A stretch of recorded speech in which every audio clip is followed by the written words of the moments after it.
చర్చలో మనతో పాటు బీఆర్ఎస్ నాయకులు గౌతమ్ గారు జాయిన్ అవుతున్నారు, స్టూడియోలో ఉన్నారు. అలాగే రాజకీయ విశ్లేషకులు. నమస్తే గౌతమ్ గారు. గౌతమ్ గారు, మనం చూస్తున్నాం ఈరోజు ప్రధానంగా పంచాయతీ ఎన్నికలకు సంబంధించిన తుది దశ పోరు జరుగుతూ ఉంది. మూడో దశ, 2 దశల్లో జరిగిన ఎన్నికలు చూసాం, ఎన్నికల్లో ఫలితాలు చూసాం. సాధారణంగా అధికార పార్టీకి అనుకూలంగా ఉంటాయని తొలుత ప్రచారం చేసుకున్నారు, కానీ ఏకంగా ఎక్కడికక్కడ బీఆర్ఎస్ శ్రేణులు, బీఆర్ఎస్ పార్టీకి సంబంధించిన అభ్యర్థులు, మద్దతు ఇచ్చిన అభ్యర్థులు కూడా గెలుపొందిన సందర్భాలు, కోలాహలమైన వాతావరణం. మరోవైపు దాడుల పరంపర కూడా కొనసాగుతున్న పరిస్థితి కూడా చూస్తూ ఉన్నాం. అనేక ప్రాంతాల్లో దాడులు చేసిన పరిస్థితి ఎట్లా చూడాల్సిన అవసరం కనిపిస్తుంది. నిన్న కేటీఆర్ గారు కూడా తీవ్రస్థాయి హెచ్చరిక జారీ చేశారు. ఒకవేళ ఇలాంటి దాడులు కొనసాగిస్తే ఉపేక్షించే పరిస్థితి లేదని చెప్పేసి స్పష్టం చేసిన అంశం కూడా మనం చూస్తూ ఉన్నాం. ఎట్లా చూడాల్సిన అవసరం ఉంది మొత్తం ఓవరాల్గా పంచాయతీ పోరుకు సంబంధించిన మొత్తం అంశాన్ని? మనం మీకు మన ప్రేక్షకులందరికీ శుభోదయం. ఈరోజు తెలంగాణ రాష్ట్రంలో గులాబీ పువ్వు మళ్ళీ బాగా వికసించిందని చెప్పేసి ఈ సందర్భంగా మనం అయితే చెప్పుకోవచ్చు. ఎందుకంటే గతంలో అంటే ఇదే కాంగ్రెస్ పార్టీ శ్రేణులు దాకా ఇష్టం వచ్చినట్టు బీఆర్ఎస్ పార్టీ మీద మాట్లాడిన సందర్భం మనం అసలు ఇక బీఆర్ఎస్ పని అయిపోయింది, ఇక వాళ్ళు ఎటువంటి ముందంచ వేయలేని పరిస్థితిలో ఉన్నారని చెప్పేసి మాట్లాడి కళ్ళబుల్లి మాటలు, చెత్త మాటలు మాట్లాడేసి అనేక రకాలుగా అవమానపరిచిన సందర్భం. కానీ మళ్ళీ ఎగిసిపడిన ఉప్పెనలాగా గులాబీ దండు మళ్ళీ ముందుకొచ్చింది. అన్ని గ్రామాలలో ఇప్పటిదాకా ఎన్నికలు జరిగిన ప్రతి గ్రామంలో కూడా బీఆర్ఎస్ ఆధిపత్యం అనేది కొనసాగుతూ వస్తుంది. ఏదైతే కనుమరుగవుతుందని చెప్పేసి వాళ్ళు ఏదైతే ఆశలు పెట్టుకున్నారో దానికి భిన్నంగా బూమ్రాంగ్ అని చెప్పేసి ఈరోజు పూర్తిగా ప్రజల్లోకి సర్పంచులు అత్యధిక సంఖ్యలో మనం పార్టీ గెలుచుకోవడం అనేది చాలా చాలా సంతోషం. వాళ్ళు ఏమనుకున్నారంటే ఇక ఈ పార్టీని కంప్లీట్గా మూసేద్దాం, దీని మీద ఇంకా బురద చల్లుదాం, ఇంకా లేకుండా చేద్దామని చెప్పేసి ఏదైతే బీజేపీ కాంగ్రెస్ రెండూ కలిసి ఏదైతే కుట్రలు చేశారో దానికి పూర్తి భిన్నమైన ఫలితాలు వచ్చేటప్పటికంటే వాళ్ళు ఈరోజు అవాక్కై ఏం చేయాలనో కూడా అర్థం కాని పరిస్థితిలో ఉన్నారు. ఈరోజు నిజంగా చెప్పాలంటే ఎంపీటీసీ జెడ్పీటీసీ ఎలక్షన్స్ని ఇప్పుడు షెడ్యూల్ ప్రకారం వాళ్ళు జరపాలనా వద్దా అనే ఒక మీమాంసలోకి, ఒక అనుమానంలోకి వెళ్ళిపోయిన పరిస్థితి ఉంది. అంటే మనకు తెలిసిన విశ్వసనీయ సమాచారం ఏంటంటే ఈ సర్పంచ్ ఎలక్షన్స్లో ఏదైతే ప్రభంజనం బీఆర్ఎస్ సృష్టించిందో ఈ సృష్టించిన ప్రభంజనాన్ని మళ్ళీ తట్టుకోవాలంటే ఇంకో కొంతకాలం జెడ్పీటీసీ ఎంపీటీసీలని వాయిదా వేసుకొని మళ్ళీ అంటే రైతు బంధు లాంటి పథకమో లేకపోతే ఇంకొక లాంటి పథకమో అమలు చేసి మళ్ళీ దాంట్లో కొంత గెయిన్ చేసుకోవాలని చెప్పేసి కాంగ్రెస్ పార్టీ ఒక కుట్ర చేస్తూ ఉంది. అంటే గ్రామాల్లో నిన్న చీరలు పంచి కొంత హడావుడి చేసింది, మళ్ళీ జిహెచ్ఎంసీకి పంచడానికి ఇంకో ప్రయత్నం చేస్తూ ఉంది. ఇప్పుడు మళ్ళీ జెడ్పీటీసీ ఎంపీటీసీలకు మళ్ళీ మేము పెద్ద ఎత్తున రావాలి అని అంటే ప్రజలకు అంటే ప్రభుత్వానికి అనుకూలంగా ఉండాలి అని చెప్పేసి అని అనుకుంటే ఖచ్చితంగా ఇంకో పని చేసిపోవాలని చెప్పేసి అనుకున్న స్థితికి నెట్టబడ్డారు వాళ్ళు. ఎందుకంటే ఇప్పుడు బీఆర్ఎస్ పార్టీ ఒక ప్రతిపక్షమైన హోదాని పాటిస్తూనే ప్రభుత్వ మెడలు వంచి పథకాల్ని అమలు చేసే విధంగా చేస్తూ ఉంది. మన శ్రేణులన్నీ కూడా గ్రామ పంచాయతీలు కావచ్చు, శ్రేణులు కావచ్చు, చేస్తున్న ప్రయత్నము, చేస్తున్న కృషి, ఆ కుంఠిత దీక్షతో ముందుకెళ్తున్న ఏదైతే వాళ్ళు ఇచ్చిన హామీల్ని మెడలు వంచి అమలు చేసే వైపుగా వాళ్ళు చాలా సీరియస్గా ప్రయత్నం చేస్తున్నారు. మనం ఒక్కొక్క మెట్టు ఎక్కుతున్న కొద్దీ వాళ్ళకి తప్పని పరిస్థితుల్లో ఈ అమలు చేయాల్సిన హామీలు అమలు చేయడానికి అవకాశాలు ఏర్పడతా ఉన్నాయి. కాబట్టి రేపు రాబోయే రోజులలో కూడా బీఆర్ఎస్ ఈ ప్రపంచాన్ని మళ్ళీ కొనసాగిస్తుంది. ఎలక్షన్స్ జరుగుతున్నాయి. ఈ ఎలక్షన్స్లో కూడా తప్పనిసరిగా ఈ 2 దఫాలలో ఏదైతే బీఆర్ఎస్ తన పర్ఫార్మెన్స్ కొనసాగించిందో దానికి రెట్టింపు ఉంటుంది అని చెప్పేసి అని అనుకుంటాం. అంటే జనరల్గా ఎలక్షన్స్లో అధికార పార్టీకి ఫ్రెచ్చింగ్ అవుతాయి. ఈ అధికార పార్టీకి ఫ్రెచ్చింగ్ లేదు ఈరోజు. కంప్లీట్గా వాళ్ళు 60కి 50కి వచ్చేసారు. మనం 40 to 50కి వచ్చేసాం. అంటే బీఆర్ఎస్ పార్టీ ర్యాపిడ్గా ముందుకెళ్తుంది. అంటే మన గతంలో చూసాం 2 సార్లు 10 ఏళ్ళు మనం పరిపాలన చేసినప్పుడు 80 to 90% మనము స్థానిక సంస్థలను మనం సాధించుకున్న సందర్భాలు ఉన్నాయి. కానీ ఈ రోజు వాళ్ళు 2-3 సంవత్సరాలకే చితికిల పడిపోయి ప్రజలకు ఎటువంటి సమాధానం చెప్పుకోలేక ఈరోజు 40-50 దగ్గరనే పడిపోయినారని చెప్పేసి అంటే ప్రజల యొక్క వ్యతిరేకత ఏ విధంగా ఉందో అని చెప్పి మనకు చాలా చాలా క్లియర్గా అర్థమవుతుంది. ఈ అర్థంలో వచ్చే భాగంలోనే వాళ్ళు ఏం చేస్తారు, ఒక ఫ్రస్ట్రేషన్లో ఉన్నారు. ఈ ఫ్రస్ట్రేషన్లో నుంచి మన శ్రేణుల మీద దాడులు చేయడం, చంపడం, కొట్టడం, అదేవిధంగా బెదిరింపులు తీయడం ఘోరంగా. నిన్న ఒక అనిరుద్ రెడ్డి మీరు బీఆర్ఎస్ సర్పంచ్లా గెలిస్తే మిమ్మల్ని చంపేస్తామని చెప్పేసి ఓపెన్ స్టేట్మెంట్ ఇచ్చాడు. అంటే ఎంత బలుపు ఉంది, ఎంత బలుపుతో మాట్లాడుతున్నారు. అంటే రెడ్డి అహంకారమా లేకపోతే కాంగ్రెస్ పార్టీ ప్రభుత్వ అహంకారమా? అంటే బహిరంగంగా మాట్లాడుతున్న పరిస్థితి. చంపుతాం అని చెప్పేసి అనడము ఇది ప్రజాస్వామ్యమా? మనం ప్రజాస్వామ్యంలో ఉన్నామా, అప్రజాస్వామ్యంలో ఉన్నామా? అంటే నియంత పాలనలో ఉన్నామా? అంటే రేవంత్ రెడ్డి ఒక నియంతలాగా వ్యవహరిస్తున్నాడు కాబట్టి ఆ నియంతలో భాగంగా మేమంతా చంపడానికి బయలుదేరుతామని చెప్పేసి అనుకుంటున్నారా? మీ ఆటలు సాగవు. మహా అంటే ఇంకో 2 సంవత్సరాలు, మహా అంటే ఇంకా 3వ సంవత్సరం ఎలక్షన్ పీరియడే ప్రజలు మీకు కర్రు కాల్చి వాత పెడతారు. తప్పనిసరిగా మిమ్మల్ని తరిమి తరిమి తరిమి తరిమి కొట్టే రోజు దగ్గరికి వచ్చిందని చెప్పేసి అయితే మేము బీఆర్ఎస్గా మేము చెప్పదలుచుకున్నాం. తస్మాత్ జాగ్రత్త. మేము ఇప్పటికైనా చెప్తున్నాం, మీరు ప్రభుత్వాన్ని అంటి పెట్టుకొని ఉండండి, ప్రజల వైపు నిలబడండి. ప్రజా పాలన గాలికి వదిలేసి మీరు ఇష్టం వచ్చినట్టు చేస్తే రేపు అధికారంలోకి వచ్చేది మా ప్రభుత్వమే, మా పార్టీ. ఆ రోజు మిమ్మల్ని ఎవరిని కూడా ఉపేక్షించే పరిస్థితి ఉండదని చెప్పేసి అయితే మేము ఖచ్చితంగా చెప్పదలుచుకున్నాం. Yes sir. చర్చలో మనతో పాటు రాజకీయ విశ్లేషకులు పాపారావు గారు జాయిన్ అవుతున్నారు. పాపారావు గారు నమస్తే. నమస్తే అండి. పాపారావు గారు, మనం చూసాం ఇప్పటికే 2 దశల్లో జరిగిన పంచాయతీ ఎన్నికల ఫలితాలు మీరు కూడా చూశారు. గతంలో బీఆర్ఎస్ హయాంలో పంచాయతీ ఎన్నికలు జరిగినప్పుడు ఏకపక్షంగా అధికార పార్టీకి సంబంధించిన వేవ్ వార్ వన్ సైడ్గా కొనసాగిన పరిస్థితి. ఈసారి పంచాయతీ ఎన్నికలు కేవలం కాంగ్రెస్ అధికారంలోకి వచ్చిన తర్వాత 2 ఏళ్లలో జరుగుతున్న ఎన్నికల్లోనే పూర్తిగా అధికార పార్టీకి ప్రతికూల ఫలితాలు కూడా మనం చూస్తూ ఉన్నాం. ఈరోజు తుది దశ పోరు జరగబోతోంది. ఈ ఎన్నికలను ఎట్లా చూడాలి? ఎన్నికల నేపథ్యంలో గ్రామీణ ప్రాంతాల్లో చెలరేగుతున్న అలజడులు కావచ్చు, బీఆర్ఎస్ శ్రేణులపై జరుగుతున్న దాడులని ఎట్లా అర్థం చేసుకోవాల్సిన అవసరం ఉందంటారు? అంటే ఇంకా అసెంబ్లీ ఎన్నికలకు 3 సంవత్సరాలు ఉండగానే, అంటే పాలక పక్షానికి 3 సంవత్సరాలు ఇంకా పరిపాలించే అవకాశం ఉండగానే స్థానిక సంస్థల ఎన్నికల్లో ప్రజలు దానికి ఎదురు తిరగటం అనేది చాలా సింబాలిక్. ఎందుకంటే పాలక పక్షం పట్ల ఎంత తీవ్రమైన వ్యతిరేకత ఉందనే దానికి ఇది తార్కాణం. మామూలుగా అయితే సాధారణ స్థితిలో కాస్త కూస్తే బదనామైన, పరువు పోగొట్టుకున్న, ప్రజల్లో పలుకుబడి పోగొట్టుకున్న పాలక పక్షానికి కూడా స్థానిక సంస్థల ఎన్నికల్లో బలమైనటువంటి తీర్పు వస్తుంది దానికి అనుకూలంగా. ఇది సాధారణమైన స్థితి. ఎందుకంటే ప్రజలు చాలా తెలివైన వాళ్ళు. వాళ్ళు కొంతకాలం పాటు, మిగతా కొంతకాలం ఇంకా ఈ పార్టీ అధికారంలో ఉంటుంది కాబట్టి ఏది కావాలన్నా ఈ పార్టీని అడగాలి కాబట్టి ఈ పార్టీతోనే ఉందాం, స్థానికంగా వీళ్ళనే గెలిపించుకుంటే మనకి పనులు అవుతాయి అనే లెక్కలో ఉంటారు. తర్వాత అసెంబ్లీ ఎన్నికలు, పార్లమెంట్ ఎన్నికలు వచ్చినప్పుడు వేరే రకంగా తీర్పు ఇవ్వచ్చు అనేది లెక్కలో మనసులో పెట్టుకుని ఇలా చేస్తారు. కానీ ఇప్పుడు ఎంతగా విసిగిపోయి ఉండబట్టి ఈ రోజు ఇంకా 3 సంవత్సరాలు కాంగ్రెస్ పార్టీ పాలన ఉండగానే స్థానికంగా ప్రతిపక్షమైనటువంటి బీఆర్ఎస్ కి ఓటేస్తున్నారంటే జనం ఏ స్థాయిలో అసంతృప్తి ఉందనేది ఖచ్చితంగా అర్థమవుతుంది. మనం మాట వింటుంటాం, బీజేపీ వాళ్ళు పదే పదే చెప్పేది డబుల్ ఇంజిన్ అని. వాళ్ళు డబుల్ ఇంజిన్ అంటాం అంటే అర్థం ఏంటంటే కేంద్రంలో మేము ఉన్నాం కాబట్టి రాష్ట్రంలో కూడా మా పార్టీ ఉంటే తప్పితే మీకు పల్లవు అనేది పరోక్షంగా బెదిరింపు. అక్కడ ఇక్కడ మేము ఉంటేనే మీకు బాగుంటుంది అని. అలాగే ఇక్కడ కూడా డబుల్ ఈటింగ్ సర్కార్ ఎటుకూడి ఉంది ఇక్కడ. అంటే ఢిల్లీలో తింటున్నారు కాంగ్రెస్ పార్టీ పంపిన నిధుల్ని రాష్ట్రం నుంచి, రాష్ట్ర స్థాయిలో కానీ కావాల్సినంత స్కాములు చేస్తున్నారు. ఈ డబుల్ ఈటింగ్ సర్కార్ తీరు కూడా అదే. అందుకని కాంగ్రెస్ నాయకులు కూడా పదే పదే బెదిరిస్తున్నారు స్థానిక సంస్థల ఎన్నికల్లో. మేము గెలిస్తేనే మీకు ఏమన్నా మంచి జరుగుతుంది, మేము గనక మీ ప్రాంతాల్లో గెలవకపోతే మీకు కష్టం అవుద్ది అని. కాబట్టి డబుల్ ఈటింగ్ సర్కార్ని ఎవరు నమ్మటల్లా. డబుల్ ఇంజన్ సర్కార్ పట్ల వ్యతిరేకత చాలా ఉంది. డబుల్ ఈటింగ్ ఇది అందుకని ఏంటంటే దీన్ని కూడా ఎవరు నమ్మటల్లా.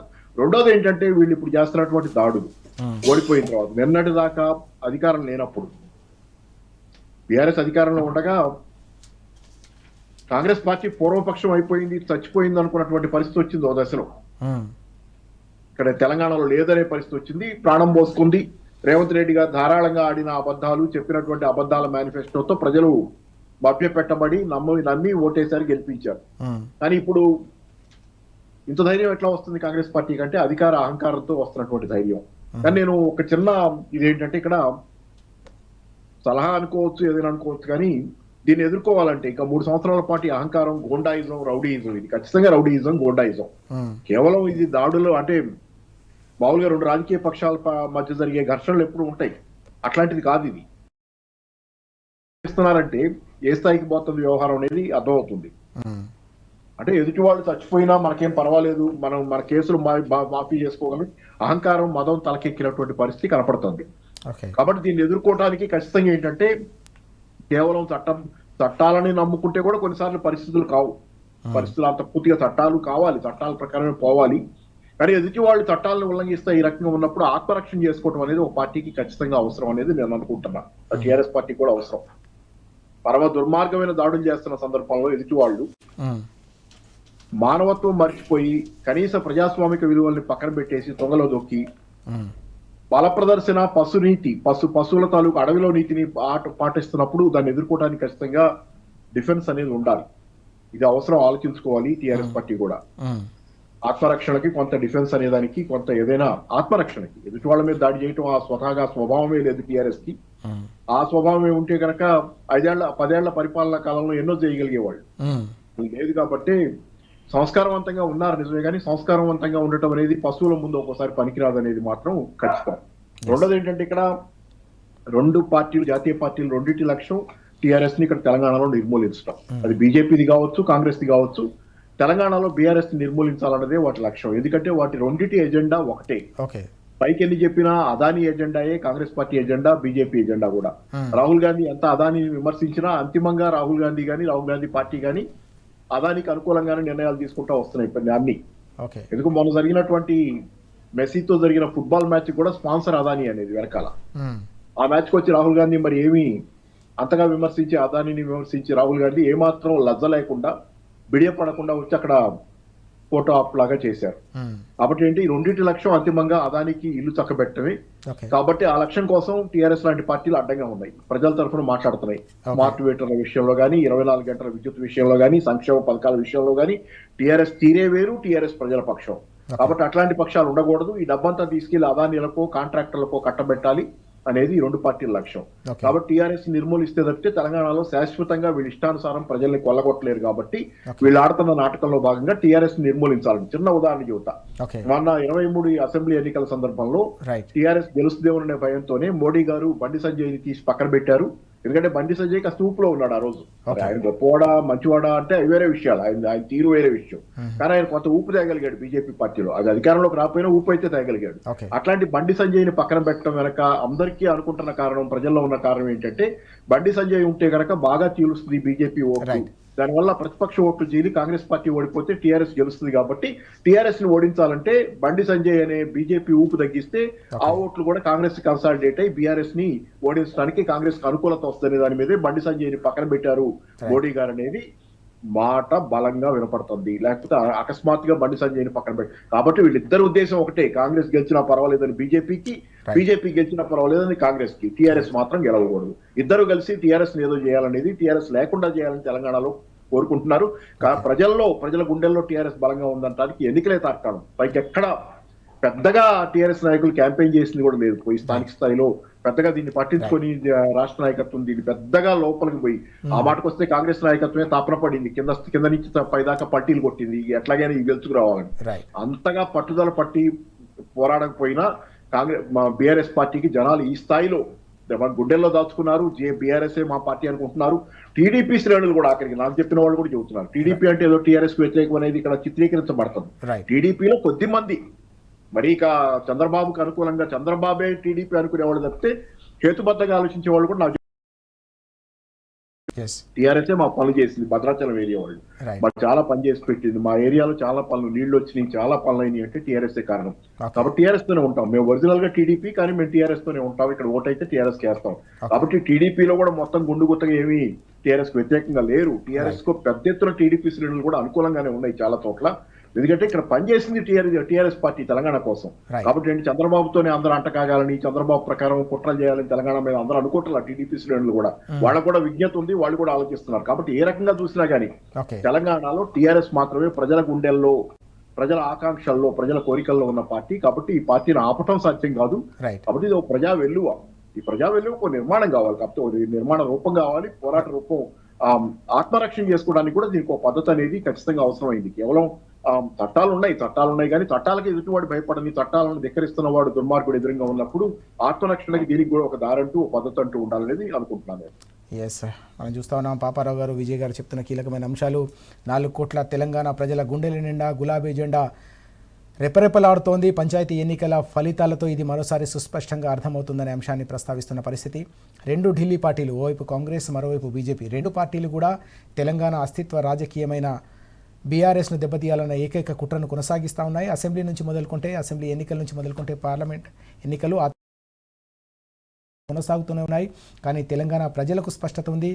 ఉద్యమ పార్టీగానే తెలంగాణ ప్రజల ఆకాంక్షలు నెరవేర్చడమే కాదు, అధికార పార్టీగా 10 ఏళ్ల పాటు ప్రగతి ప్రస్థానం కొనసాగించిన బీఆర్ఎస్తోనే తెలంగాణ సమాజం నిలిచి ఉందనే విషయం మరోసారి పంచాయతీ ఎన్నికల ఫలితాలతో సుస్పష్టంగా అర్థమవుతుందనే అంశాన్ని ప్రస్తావిస్తున్న పరిస్థితిని మనం చూస్తా ఉన్నాం. మరో అంశం కూడా మనకు కనిపిస్తుంది. గౌతమ్ గారు, 100 కోట్ల ప్రజాధనాన్ని ప్రభుత్వం గ్లోబల్ సమ్మిట్ పేరిట దుబారా చేసింది, దుర్వినియోగం చేసింది, ప్రజాధనాన్ని పూర్తిగా వృధా చేసిందనే అంశం.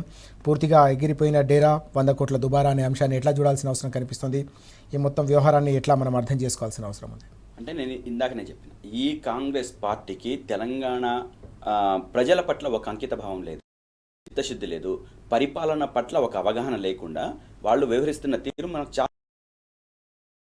లాంటిది పెట్టేసి వాళ్లకు ఏదో ఇక్కడికి పెట్టుబడులు వస్తున్నాయని చెప్పేసి గోబెల్ ప్రచారం చేసేసి అక్కడ రాకపోని ఒక సీన్ అయితే క్రియేట్ చేద్దామని చెప్పేసి అయితే చాలా సీరియస్గా అనుకున్న దాంట్లో భాగంగానే అదంతా ఏర్పాట్లు చేసి అక్కడికి వెళ్ళిన తర్వాత కంప్లీట్గా ఈరోజు టెంట్లు ఎత్తేస్తున్న పరిస్థితి. అదేవిధంగా తెలంగాణ తల్లిని కూడా పక్కన పడేసిన పరిస్థితి. అంటే వాళ్ళ సొంత వ్యవహారం కోసం ఎంతటి వాళ్ళనైనా కింద పడేసే పరిస్థితి ఈరోజు కనబడతా ఉంది. అదేవిధంగా తెలంగాణ ఇచ్చి ప్రజల ముందు పెట్టి అది కాదు నిజమైన తెలంగాణ తల్లి ఇది అని చెప్పేసి అనుకున్నదే ఈరోజు వాళ్ళు పెట్టిన తెలంగాణ తల్లినే చెత్త కుప్పలో వరేస్తున్న పరిస్థితి. అంటే వాళ్లకు ఈ తెలంగాణ పట్ల ఏం అంకిత భావం ఉంది, అదేవిధంగా ప్రజల పట్ల చిత్తశుద్ధి ఎక్కడ ఉంది అనేది మనం ఆలోచించాలి. ఇప్పటిదాకా 2 సార్లు దావోసో ఇంకెక్కడికో వెళ్ళిండ్రు వీళ్ళ మంత్రులు, ఏదో టూరిజం పేరుతో వెళ్ళిండ్రు. కానీ ఇప్పటిదాకా ఎన్ని కోట్ల రూపాయల పెట్టుబడులు ఇక్కడికి వచ్చినాయో ఒక నిర్దిష్టమైన సమాచారం వీళ్ళ దగ్గర లేదు. అదేవిధంగా ప్రజలకు చెప్పే అవకాశం కూడా లేదు, ఎందుకంటే అక్కడ లేదు కాబట్టి ఏం చెప్తారు వాళ్ళు. అదేవిధంగా గోబెల్స్ లాగా ప్రచారం చేయడానికి వాళ్ళు వంది మాగదులు లాంటి మీడియా సంస్థలు ఉన్నాయి. అది ఆంధ్ర తొత్తులుగా వ్యవహరిస్తున్న పరిస్థితి ఉంది. అదేవిధంగా ఆంధ్ర తొత్తులుగా ఉన్న రేవంత్ రెడ్డి ముఖ్యమంత్రి ఉన్నాడు కాబట్టి ఆయనకు వంతపాడుతున్న పరిస్థితి ఉంది తప్ప ఈరోజు ఈ తెలంగాణ ప్రజలకు ఏం కావాలి, ఈ తెలంగాణ ప్రజలకు ఎన్ని లక్షల కోట్ల రూపాయల పెట్టుబడులు ఇక్కడ అవసరమవుతున్నాయి, లేకపోతే ఈ రాష్ట్ర అభివృద్ధి కోసం మనం ఏం చేయాలి, అదేవిధంగా హైదరాబాద్ని ఏ విధంగా స్థాయిలో ఉంచాలని చెప్పేసి ఒక భావం ఉన్న మనిషి కాదు, అదేవిధంగా అంకితం ఉన్న మనిషి కాదు. ఈ రేవంత్ రెడ్డి గారికి కేవలం ఆయన సొంత ఎజెండా, సొంత పనులు, ఆయన ముఖ్యమంత్రి కావాలనుకున్నాడు తప్ప ఈ ముఖ్యమంత్రి అయి ఈ తెలంగాణ రాష్ట్ర ప్రజలకు ఏం చెయ్యాలనేది ఇసుమంతా కూడా ఆయన మైండ్లో ఉన్న పరిస్థితి లేదు. మీరు ఆయన ప్రతి మాటను గమనించండి, ఎక్కడ కూడా గమనించండి. ఆయన వేదికల మీద మాట్లాడుతుంటే తప్పులు మాట్లాడతాడు, అదేవిధంగా ఇన్వెస్ట్మెంట్ తెచ్చిన విషయంలో మాట్లాడితే తప్పులు మాట్లాడతాడు. ఎన్ని రకాల ఇన్వెస్ట్మెంట్ తెచ్చినామని చెప్పేసి అనుకోవడానికి ఆయన దగ్గర ఒక నిర్దిష్టమైన సమాచారం లేదు, ఈ తెలంగాణ ప్రజలకు చెప్పడానికి అవకాశం లేదు. కాబట్టి ప్రతి విషయం ఏ రకంగా తీసుకున్నా కానీ రేవంత్ రెడ్డి గారికి కానీ ఈ తెలంగాణ రాష్ట్రంలో పరిపాలిస్తున్న కాంగ్రెస్ పార్టీకి కానీ ఎటువంటి చిత్తశుద్ధి లేకుండా కొనసాగుతున్నారు. ఎన్ని లక్షల కోట్ల రూపాయలు పెట్టుబడులు వచ్చినాయని చెప్తారు ఈ తెలంగాణ రాష్ట్రానికి, ఎన్ని లక్షల కోట్ల రూపాయలు వచ్చినాయని చెప్పేసి వాళ్ళు ఈ రోజు నిర్దిష్టంగా ప్రజల ముందు ఉంచుతారు. ఏదైనా ఒక రైట్ టు యాక్ట్ ప్రకారం లేదా వైట్ పేపర్ని రిలీజ్ చేయండి, ఒక వైట్ పేపర్ని రిలీజ్ చేసి మేము ఇన్ని లక్షల కోట్ల రూపాయలు అప్పు మేము తీసుకొచ్చినామని చెప్పండి. ఇన్ని లక్షల కోట్ల రూపాయలు ఇన్వెస్ట్మెంట్ తెచ్చిన మాట దేవుడెరుగు. నువ్వు అసలు 2 లక్షల కోట్ల రూపాయలు తీసుకొచ్చిన అప్పు ఏం చేసినావు? చేసిన అప్పు ఈ తెలంగాణ ప్రజల మీద తీసుకొచ్చి నెత్తి మీద పెట్టినావు కదా 2 లక్షల కోట్ల రూపాయలు. ఆ రోజు మేము 10 ఏళ్ల కాలంలో 3,60 కోట్ల రూపాయలు మేము అప్పు చేస్తే వచ్చిన 2 సంవత్సరాలకే 2 లక్షల కోట్ల రూపాయలు చేసినావు కదా. ఎవరి బొందనేసినావు, ఎవరిని ఎత్తిన కొట్టినావు? మీ బొందకేసుకున్నారా లేకపోతే ప్రజలకు ఇచ్చిరా? ప్రజలకు ఎక్కడ ఏదైనా లాభం చేకూరిందా? ఒక్క ఎట్టు అంటే ఒక్క ఇటుగా ఎక్కడైనా వాళ్ళు పేర్చిందుందా? నిర్మాణానికి పురిగొల్పిందుందా? ఎక్కడ నిర్మాణానికి సంబంధించిన ఇటుకేసిందుందా? ఏం లేదు. కానీ పెట్టుబడితోని 100 కోట్ల రూపాయలు, అదేవిధంగా ఫుట్బాల్తోని 100 కోట్ల రూపాయలు. ఆ ఫుట్బాల్ తోని ఇక్కడికి వచ్చిన ఇన్వెస్ట్మెంట్స్ ఏదైతే దమ్ముంటే, ధైర్యం ఉంటే, చిత్తశుద్ధి ఉంటే ఈరోజు తెలంగాణ ప్రజలకు చెప్పమనండి.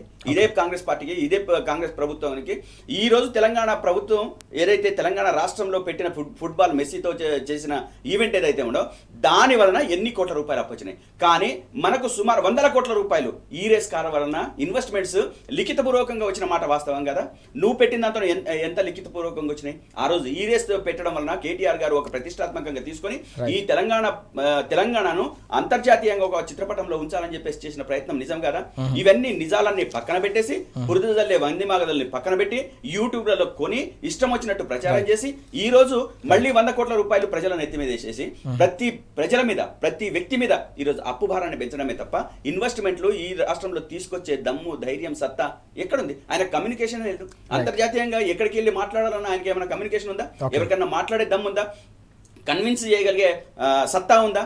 అంటే ఇన్వెస్టర్లు కూడా చాలా తేలిక రారు కదా. నువ్వు తీసుకొచ్చి ఇష్టం వచ్చినట్టు మాట్లాడితే, లేదా ఇక్కడ ఎటువంటి ఇన్ఫ్రాస్ట్రక్చర్ డెవలప్మెంట్ లేకపోతే ఇన్వెస్ట్మెంటర్లు వచ్చి ఇక్కడ ఇన్వెస్ట్మెంట్ ఎట్లా చేస్తారు? ఏ రకంగా చేస్తారు? ఈ మినిమం నాలెడ్జ్ కూడా ఈరోజు ప్రభుత్వంలో ఉన్న వాళ్ళకు, మంత్రికి కానీ ముఖ్యమంత్రికి అయితే అసలే లేదు. ఏ మంత్రికి కూడా అవగాహన లేదు. ఈరోజు ముందుకొచ్చి మాట్లాడుతూ మీడియా ముందుకొచ్చి తాగి మాట్లాడే వాళ్ళకు వాళ్ళ పోర్ట్ఫోలియో కూడా తెలియని పరిస్థితి. కోమటిరెడ్డి వెంకటరెడ్డి గారు పోర్ట్ఫోలియో దగ్గరికి వచ్చేసి ఏం మాట్లాడుతున్నాడు? ఆయన ఐటీ మినిస్టర్ అని మాట్లాడుతున్నాడు. అంటే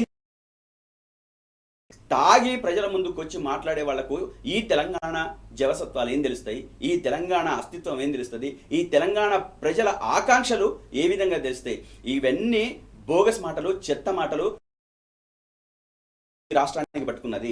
అది కాంగ్రెస్ రూపంలో, రేవంత్ రెడ్డి రూపంలో, వాళ్ళ అన్నదమ్ముల రూపంలో, వాళ్ళ కుటుంబానికి కావాల్సిన నిధులు కావచ్చు, లేకపోతే ఇంకోటి కావచ్చు పోతున్నాయి తప్ప ఈ తెలంగాణ ప్రజలకు రావాల్సిన నిజమైన అభివృద్ధి రావట్లేదని చెప్పేసి చాలా సుస్పష్టంగా అర్థమవుతుంది. రేపు తెలంగాణలో ఈరోజు గుర్తు లేకుండానే ఇంత ప్రపంచం సృష్టించింది కదా, రేపు గుర్తు మీద జరిగితే ఎటువంటి పోటీ ఉంటుందో కూడా మీరు చూడండి. ఈ ప్రపంచం మరింత రెట్టింపు అవుతుంది అనేది ఖచ్చితంగా చెప్పదచ్చు. ప్రజాధనాన్ని పూర్తి స్థాయిలో దుర్వినియోగం చేస్తోంది ప్రభుత్వం. ఈవెంట్ మేనేజ్మెంట్ల పేరిట పూర్తిగా ప్రజలకు సంబంధించిన సొమ్మును దుర్వినియోగం చేయడాన్ని తెలంగాణ సమాజం గమనిస్తోందని చెప్పేసి గౌతమ్ గారు స్పష్టంగా చెప్తా ఉన్నారు. ఈ క్రమంలోనే ప్రజా వ్యతిరేకత రోజు రోజుకు పెరిగిపోయి దానికి సంబంధించిన ప్రభావం కూడా ఎన్నికల ఫలితాలతో చాలా స్పష్టంగా అర్థమవుతుందనే అంశాన్ని కూడా ఆయన ప్రస్తావిస్తూ ఉన్నారు. మరో కీలకమైన అంశం పాపారావు గారు, మీరు అనేక సందర్భాల్లో మనం తెలంగాణ ఆర్థిక వ్యవస్థ గురించి కూడా లోతుగా చర్చించాం. ఓవైపు ఆర్థిక పతనం కొనసాగుతోంది, ఆర్థిక విధ్వంసం కొనసాగుతోంది, రాష్ట్రానికి సంబంధించిన ప్రభుత్వ ఆదాయాలు రోజు రోజుకు పడిపోతూ ఉన్నాయి, ఆందోళన వ్యక్తమవుతున్న సందర్భం. ఈ క్రమంలో ప్రభుత్వానికి సంబంధించి దాదాపు 100 కోట్ల దుబారా చేసిందనే అంశం ఈరోజు పత్రికల్లో ప్రధానంగా కనిపిస్తోంది. పూర్తిగా ఎగిరిపోయిన డేరా అంటూ ఇటీవల జరిగిన గ్లోబల్ సమ్మిట్కు సంబంధించి హెచ్ఏసిసి వంటి చోట ఈ మంచి ప్రజాధనం మిగిలేదనే అంశం కూడా ప్రధానంగా ఈరోజు పత్రికల్లో కనిపిస్తోంది. ఎట్లా చూడాలి? ఓవైపు ఆర్థిక వ్యవస్థకు సంబంధించి చిన్న భిన్నమవుతున్న పరిస్థితి, మరోవైపు ఈ అంశాన్ని మనం ఎట్లా అర్థం చేసుకోవాలి, దీని ఇంపాక్ట్ ఎట్లా ఉండే అవకాశం? ఇక్కడ మామూలుగా మనకు తెలిసిందే, రేవంత్ రెడ్డి గారు ఆ మధ్యకాలంలో ఉద్యోగం తిన్నా నా దగ్గర ఏమీ లేదు అని చెప్పి మాట్లాడటం, అంటే ఢిల్లీ వెళ్తే అప్పులు కూడా పుట్టడం లేదు, చెప్పులు ఎత్తుకెళ్లేవాడిగా చూస్తున్నాడని ఇట్లాంటి భేద పలుకులు, ఒక రకమైనటువంటి దిగజారుడు మాటలు మాట్లాడిన తర్వాత ఇవాళ ఒక విలాసం, ఒక రకంగా పర్సనల్ విలాసం, అది ప్రభుత్వ పరంగా చేస్తుంది కూడా కాదు, అది పర్సనల్ విలాసం కోసం, సొంతగా తనకున్నటువంటి ఫ్యాన్సీ తీర్చుకోవటం కోసం మెస్సీతో మ్యాచ్ పెట్టుకొని ఉప్పల్ గ్రౌండ్లో 100 కోట్ల రూపాయల మొత్తం మీద ఖర్చు పెట్టినటువంటి తీరు అనేది ఈరోజు తెలంగాణ ప్రజల ముందు, అది బహుశా రాజుల కాలంలో కూడా వాళ్ళు ఇట్లాంటి విలాసాలు చేయడానికి సాహసించి ఉంటారు పబ్లిక్ గా ప్రజల ముందు. అంత దారుణంగా, పైగా చూసాం మనం ఎంత దారుణమైన ప్రవర్తన అనేది రేవంత్ రెడ్డి గారి కళ్ళారా వీడియోలు కనపడుతున్నాయి. ఎక్కడంటే ఆయన తన మనవడిని తీసుకెళ్లాడు, సరే మనం అది విమర్శించేది ఏం కాదు, కానీ అయినా కానీ ఆయన వ్యక్తిగతమైన తీరు దృష్ట్యా అది కనపడుతుంది. దాంతో పాటుగా మీకు ఇతర పిల్లలు, ఒక చిన్న అబ్బాయి, ఆ అబ్బాయి ఎవరో కూడా నాకు ఐడియా లేదు, కానీ ఆ అబ్బాయి వచ్చి మెస్సీతో ఫోటో దిగుతుంటే మెస్సీ ఆయనతో అబ్బాయితో ఫోటోకి సిద్ధమయ్యాడు. కానీ రేవంత్ రెడ్డి ఆ కుర్రాన్ని నెట్టేసిన తీరు, ఆ మొగ కవళికలు కనపడతానే ఉన్నాయని, ఎంత అసహించుకుంటే ఆ కుర్రాన్ని నెట్టేసిన తీరు అనేది ఎట్లాంటి స్థాయికి దిగుతారు అంటే అది సొంత వ్యవహారం లాగా, ఇంట్లో పెళ్లిలాగా చేసుకుంటూ పోయినటువంటి తీరు స్పష్టంగా అక్కడ కనపడుతుంది. ఆ వీడియో చూసిన పిల్లాడు వచ్చి మెస్సీ కూడా సిద్ధపడ్డాడు ఫోటోకి, అక్కడ ఎగబడింది, జనాలు పెద్ద రద్దీ ఉంది కూడా లేదు, దానికి ఆ పిల్లాడిని ఫోటో తీసుకోవడానికి ఒక టాలరేషన్ లేనటువంటి తీరు, సొంత వ్యవహారం లాగా, సొంత సంబరం లాగా, ఇంట్లో పెళ్లిలాగా ఆడంబరంగా విలాసంగా జరుపుకున్నటువంటి తీరు 100 కోట్ల ప్రభుత్వ దయాన్ని వెచ్చించి, అందులో సింగరేణి కార్మికులు పడే కష్టం కానీ వాళ్ళకున్న సమస్యలు కానీ అందరికీ తెలిసి, అట్లాంటి సింగరేణి కార్మికులు స్వేదం రక్తం చిందించి సృష్టిస్తున్న సంపదను ఆ రకంగా దుర్వినియోగం చేయడం అనేది దుర్మార్గం. రెండో పక్కన ఈయన తీరు ఎలా ఉంటుందంటే, ఈ కార్ రేస్ జరిగింది టిఆర్ఎస్ ప్రభుత్వం ఉండగా, దానిలో ఒక 44 కోట్ల రూపాయలు ఖర్చు అయింది, దీనిలో సగం కూడా కాదు అది, ఈ 100 కోట్ల రూపాయలు. ఆ రోజు ఆ ఈ కార్ రేస్ ఎందుకు చేశారు? ఎలక్ట్రానిక్ వెహికల్ ఇండస్ట్రీ కోసం తెలంగాణని, ఎందుకంటే ఎలక్ట్రిక్ వెహికల్స్ అనేవి పర్యావరణ హితమైంది, కాలుష్యం ఉండదు కాబట్టి ఈ కార్ రేస్ కూడా, ఈ కార్ అంటే ఎలక్ట్రిక్ వెహికల్స్ తో పోటీ, ఎలక్ట్రిక్ వెహికల్స్ అంటే మన పెట్రోల్ డీజిల్ ఇంధనం వాడే వాహనాలు కాకుండా ఎలక్ట్రిక్ వెహికల్స్ రేసింగ్ అది. కాబట్టి అలా దాన్ని ప్రొజెక్ట్ చేయడం కోసం హైదరాబాద్ ని హబ్ గా, ఎలక్ట్రిక్ వెహికల్స్ హబ్ గా ప్రొజెక్ట్ చేయడం కోసం దాన్ని నిర్వహించారు. మనకు ఆ సందర్భంలోనే ఒకటి గుర్తు కూడా ఉండాలి, BYD చైనా కార్ల కంపెనీ ఎలక్ట్రిక్ మధ్య వార్తలు వచ్చినాయి. అయితే కేంద్రంలో ఉన్న బీజేపీ దాన్ని తరలించుకుపోతుంది, దాన్ని ఆపింది. మొత్తానికి ఏంటంటే వాళ్ళకి గుజరాత్ మీదే దృష్టి ఉంది, గుజరాత్ కి పోవాలనే లెక్కలో వాళ్ళు ఆపినట్లుగా వార్తలు కూడా వచ్చింది. సో అది అయింది. తర్వాత మీకు తెలంగాణ ప్రభుత్వం ఎన్ని విధాలు, ఇది కేవలం ఈ కార్ రేస్ అనేది ఒక మొత్తం సీక్వెన్స్ ఆఫ్ ఈవెంట్స్ లో ఒకటి, కావాలని చెప్పి విడిగా పెట్టుకున్నది కాదు. మీకు అంత ముందు హరితహారం ఎంత విజయవంతమైందో మనకి తెలుసు. హరితహారం విజయవంతానికి తార్కాణమే వరల్డ్ గ్రీన్ సిటీగా అవార్డు వచ్చింది 2022లో హైదరాబాద్ నగరానికి. ప్రపంచం ఇన్ని నగరాల్లో మధ్యలో పోటీపడి ఓల్డ్ గ్రీన్ సిటీ అవార్డు రావటం అంటే హరితహారం తాలూకు ఎఫెక్టే అని.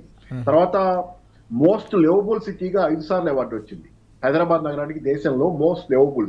ఇక్కడ ఉండటం అన్ని రకాలుగా, ఇది కింద వర్గాలు కానీ పై వర్గాలు కానీ ఎవరికైనా ఇక్కడ జీవించడానికి అత్యంత అనుకూలమైన నగరంగా హైదరాబాద్ కి 5 సార్లు అవార్డు వచ్చింది.